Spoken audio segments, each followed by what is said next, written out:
తెలంగాణ రాష్ట్ర ప్రభుత్వం ప్రతిష్టాత్మకంగా దశాబ్ది ఉత్సవాలు జరుపుకోవాలని చెప్పి సీఎం కేసీఆర్ 105 కోట్ల రూపాయలతో అంగరంగ వైభవంగా కూడా తెలంగాణ రాష్ట్రంలోని కూడా అంగరంగ వైభవంగా జరుపుకోవాలని చెప్పి కూడా పిలుపునిచ్చిన పరిస్థితి కనపడతా ఉంది. మనం ప్రస్తుతం భూపాలపల్లి జిల్లాలో ఉన్నాము. భూపాలపల్లి ఎమ్మెల్యే గండ్ర వెంకటరమణారెడ్డితో పాటు మనం మాట్లాడుకునే ప్రయత్నం చేద్దాం. సార్ చెప్పండి, భూపాలపల్లిలో ఎట్లా మీరు ప్లాన్ చేస్తూ ఉన్నారు? దశాబ్ది ఉత్సవాలతో పాటు అవతరణ దినోత్సవాలు కూడా మీరు కార్యకర్తలు ఎలా పోగు చేసుకున్నారు, ఎలా ప్లాన్ చేసుకుంటున్నారు?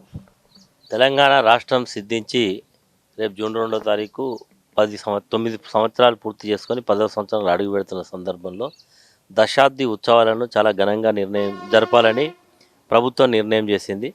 ఈరోజు తెలంగాణ రాకముందు ఎట్లుండే, తెలంగాణ వచ్చిన తర్వాత ప్రజల యొక్క జీవిత స్థితిగతులు ఎట్లా ఉన్నాయని ఒక మార్పు ముఖ చిత్రాన్ని రేపు ప్రజల ముందు పెట్టాలని ఒక నిర్ణయం తీసుకున్నాం.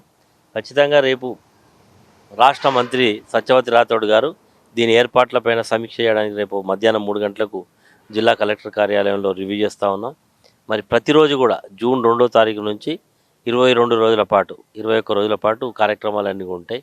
ఇందులో తెలంగాణ రాష్ట్రంలో జరిగినటువంటి వ్యవసాయ పురోగతి, ఈరోజు సంక్షేమ కార్యక్రమాలు, అది గ్రామ పంచాయతీల పురోగతి ఎట్లా ఉన్నది, పట్టణాలు ఎట్లా పురోగతిలో పయనిస్తూ ఉన్నాయి, సింగరేణి కార్మికులకు ఎలాంటి కొత్త భవిష్యత్తు వచ్చింది, ఎలక్ట్రిసిటీలో వల్ల ఎంత మార్పు వచ్చింది, 24 గంటల కరెంట్ ఎట్లా వస్తూ ఉన్నది, ఈరోజు రైతు ఆత్మహత్యలు లేకుండా ఈరోజు ఏ రకంగా రైతులకు ఒక భరోసా ఈ ప్రభుత్వం కలిగించింది, రైతు బంధు ఎట్లా పనిచేస్తుంది, రైతు బీమా ఎట్లా పనిచేస్తుంది, ఈరోజు వృద్ధులకు, వితంతువులకు, వికలాంగులకు పెన్షన్లు ఎట్లా వస్తూ ఉన్నాయి, ఈరోజు కళ్యాణ లక్ష్మి కార్యక్రమం ద్వారా ఎంతమందికి లబ్ధి జరుగుతుంది, ఇలా అనేక విషయాలు రోజు ఒక కార్యక్రమం మీద తీసుకొని ముందుకు పోతాం. అన్నిటికంటే ఎక్కువ తెలంగాణ రాష్ట్రం వచ్చిన తర్వాత మరి జలకళ ఉట్టిపడతా ఉన్నది. ఎక్కడ చూసినా, ఏ చెరువుల్లో చూసినా నీళ్లు ఉంటున్నాయి, భూగర్భ జలాలు గణనీయంగా పెరిగినాయి, వ్యవసాయంలో కొత్త మార్పు వచ్చింది. వేసంగి పంట కూడా ఈ ఒక్క సంవత్సరమే 56,50,000 ఎకరాలు పంట మరి దిగుబడి వచ్చింది. గణనీయమైనటువంటి పురోగతి వ్యవసాయ రంగంలో సాధించడం, ఇట్లా యాదవులలో ఏ రకమైన మార్పు వచ్చింది, ముజరాజులకు ఏ రకమైన మార్పు వచ్చింది, ఈరోజు గిరిజనులకు ఏ రకంగా మరి జీవితంలో మరి కొత్త వెలుగులు వచ్చినాయి, మీరు తండాలను గ్రామ పంచాయతీలుగా చేస్తే ఎంతమంది గిరిజన బిడ్డలకు సర్పంచులు అయ్యే అవకాశం వచ్చింది. ఇట్లా అనేక విషయాలు మరి చాలా విస్తృతంగా ప్రజలకు తీసుకెళ్లే ప్రయత్నం చేస్తాం. ఈ రకంగా ప్రజా సంక్షేమం కొరకు ఈ ప్రభుత్వం పాటుపడుతున్నటువంటి దీన్ని తీసుకెళ్లడం జరుగుతుంది. కవులను, కళాకారులను కూడా సన్మానించుకోవడం జరుగుతుంది. ఈ రకంగా ప్రతి విషయంలో కూడా మరి ఒక ప్లాన్ ఆఫ్ యాక్షన్, ఒక పద్ధతి ప్రకారంగా ముందుకు తీసుకెళ్లే కార్యక్రమం చేస్తాం. నిజంగా పండుగ వాతావరణంలో ఈ కార్యక్రమాలు చేయాలని నిర్ణయం చేయడం జరిగింది. ఓకే సార్, భూపాలపల్లి నియోజకవర్గంలో కూడా సామాన్య కార్యకర్త నుంచి మొదలుకుంటే వేరే స్థాయి కార్యకర్త వరకు కూడా మీరు అండదండగా ఉంటుందని చెప్తా ఉన్నారు. కానీ ప్రజలకు ఇచ్చిన మీరు హామీలు నెరవేర్చినట్లేనా సార్? తెలంగాణ రాష్ట్రం సాధించుకున్న తర్వాత గౌరవ ముఖ్యమంత్రి గారు ఈరోజు గ్రామాల్లో కానీ పట్టణాల్లో కానీ మంచినీటి సమస్య పరిష్కారం జరిగింది. ఈరోజు ఎండాకాలంలో కూడా ఎక్కడ నీటి సమస్య లేదు. అదేవిధంగా ఈరోజు మరి అనేక అభివృద్ధి కార్యక్రమాలు జరుగుతుంది. పల్లెలలో సీసీ రోడ్ల నిర్మాణం, డ్రైన్ల నిర్మాణం, పల్లె ప్రకృతి వనాలు ఏర్పాటు చేసుకోవడం, డంపింగ్ యార్డ్స్ ఏర్పాటు చేసుకోవడం, మరి గ్రామాల్లో హరితారం కింద చెట్లు పెట్టుకోవడం, ఇవన్నీ కార్యక్రమాలు. అదేవిధంగా ఈరోజు భూపాలపల్లి జిల్లా కేంద్రంలో ఈ సంవత్సరం మెడికల్ కాలేజ్ ప్రారంభించుకోబోతున్నాం. అనేక రెసిడెన్షియల్ స్కూల్స్ స్టార్ట్ చేసుకున్నాం. అదేవిధంగా ఈరోజు మరి భూపాలపల్లికి ఒక బైపాస్ రోడ్ను శాంక్షన్ చేయించుకున్నాం. మరి భూపాలపల్లి మున్సిపాలిటీకి దాదాపు ఒక 100 కోట్ల రూపాయలతోటి అనేక అభివృద్ధి కార్యక్రమాలు చేసుకున్నాం. దాదాపు ఒక 100 కోట్ల రూపాయలతోటి మంచినీటి సమస్య పరిష్కారమైంది. అంటే ఇట్లా ఒక్కొక్కటిగా అడ్రస్ చేస్తూ రాబో తరాలకు ఎలాంటి ఇబ్బంది లేకుండా చేయాల్సినటువంటి అన్ని కార్యక్రమాలు చేస్తున్నాం. కాబట్టి ప్రజలకు ఒక కాన్ఫిడెన్స్ వచ్చింది. తెలంగాణ రాష్ట్రం వచ్చిన తర్వాత ఎంతో అభివృద్ధి జరిగింది, ఎంతో సంక్షేమం జరిగింది. అదేవిధంగా తెలంగాణ వ్యవసాయ రంగం నిర్వీర్యం అయిపోయే పరిస్థితులలో వ్యవసాయం ఎందుకు లేని గ్రామాలు వదిలి పట్టణాలకు వలసపోయిన వాళ్ళు ఎప్పుడైతే కరోనా ఒక వ్యాధి వచ్చిందో అందరూ గ్రామాలకు వచ్చింది. ఈరోజు పట్టణంలో ఏ ఫెసిలిటీస్ అయితే ఉన్నాయో గ్రామీణ ప్రాంతంలో ఒక పల్లెల్లో కూడా అదే పరిస్థితి. ఒక మారుమూల తండాల్లో కూడా అవే ఫెసిలిటీస్ ఉన్నాయి. కరెంటు ఉంది, నీళ్లు ఉన్నాయి, ఈరోజు అన్ని రకాల మౌలిక సదుపాయాలు ఉన్నాయి, రోడ్స్ ఉన్నాయి, అన్నీ కూడా జరిగింది. కాబట్టి తెలంగాణ ఈరోజు ఎండాకాలం వచ్చిందంటే మొత్తం పట్టణాలు ఖాళీ చేసి వచ్చి ఈరోజు పిల్లలంతా కూడా గ్రామాల్లో. గతంలో గ్రామాలకు రమ్మంటే ఊర్లో కరెంటు ఉండదు, అక్కడ నీళ్లు ఉండవు, అక్కడ టీవీ రాదు, అక్కడ ఫోన్ పని చేయదు, మేము రాము అనేప్పటికీ ఇప్పుడు అన్నీ చాలా సంతోషంగా పిల్లలు కూడా వచ్చి ఊళ్ళలో ఉంటున్నారు. ఇదే ఒక గొప్ప మార్పుకు ఇది ఒక నిదర్శనం. ఓకే సార్, దశాబ్ది ఉత్సవాల భాగంగా ఇప్పుడు జనాలను సమీకరించడానికి సమావేశాలు ఏర్పాటు ఇప్పుడు పూర్తయినట్లే అనుకోవచ్చా? ఇప్పుడు ఎప్పుడైతే దీనికి ఒక్కొక్క పద్ధతికి ఒక్కొక్క రోజు పెట్టుకున్నాం. ఇది మాస్ కాంట్రాక్ట్ ప్రోగ్రామ్. అందరినీ ఒకే దగ్గర వేదిక మీద తీసుకొచ్చేది ఏమి ఉండదు. ఇప్పుడు చెరువుల పండుగ ఉంటుంది. ఆ చెరువు దగ్గరనే రైతులందరితో మీటింగ్ పెడతాం.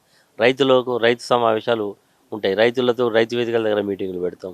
అదేవిధంగా సంక్షేమ ఫలాలు ఉన్నాయి, వారితో మీటింగ్ పెడతాం. ఇప్పుడు సింగరేణి కార్మికులు ఉన్నారు. ప్రతి సింగరేణి బావి మీద మరి అక్కడ మీటింగ్స్ పెడతాం. వారందరినీ కూడా ఒక పండుగ వాతావరణంలో తీసుకొస్తాం. ఉదయం నుంచి మధ్యాహ్నం వరకు అనేక ప్రోగ్రామ్ చేస్తాం. 1 గంటకు పెద్ద మీటింగ్ పెడతాం. ఇట్లా అనేక కార్యక్రమాలు. జెన్కో ఉంది, జెన్కోలో కూడా జెన్కో ఉద్యోగస్తులందరినీ కలుపుతాం. అక్కడ ఒక ఫ్రెండ్లీ అట్మాస్ఫియర్లో ఒక ప్రోగ్రామ్ చేస్తాం. ఈరోజు అనేక విషయాలు అంటే ఒక్కరోజు కాదు, అనేక రోజులలో ఏదో ఒక ప్రోగ్రాం ఉన్నది. ఎవ్రీడే మమ్మల్ని అందరినీ కూడా ప్రజల దగ్గరికి వెళ్ళాలి, ప్రజలను భాగస్వామ్యం చేయాలి. మరి వారికి పండుగ వాతావరణంలో వాళ్ళందరినీ కూడా భాగస్వామ్యం చేయాలనేది ముఖ్యమంత్రి గారి యొక్క ఆలోచన.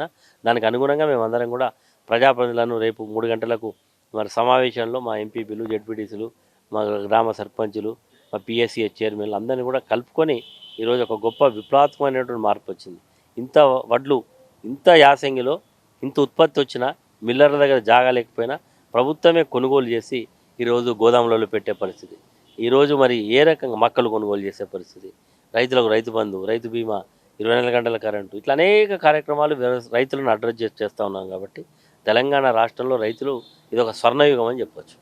చివరిగా చెప్పండి సార్, ఇప్పుడు అంటే సంక్షేమ పథకాలు అంటే డబుల్ బెడ్రూమే కావచ్చు, ఇప్పుడు నిన్నగాక మొన్న వచ్చిన 58 జీవో పోడు భూముల పట్టాలు కూడా ఇవి ఇచ్చే అవకాశాలు ఉన్నాయా సార్? ఖచ్చితంగా ఆల్రెడీ ఇప్పటికే 58, 59 జీవో కింద ఈ భూపాలపల్లి పట్టణంలో 58 కింద చాలామంది లబ్ధిదారులకు ఇస్తున్నాం.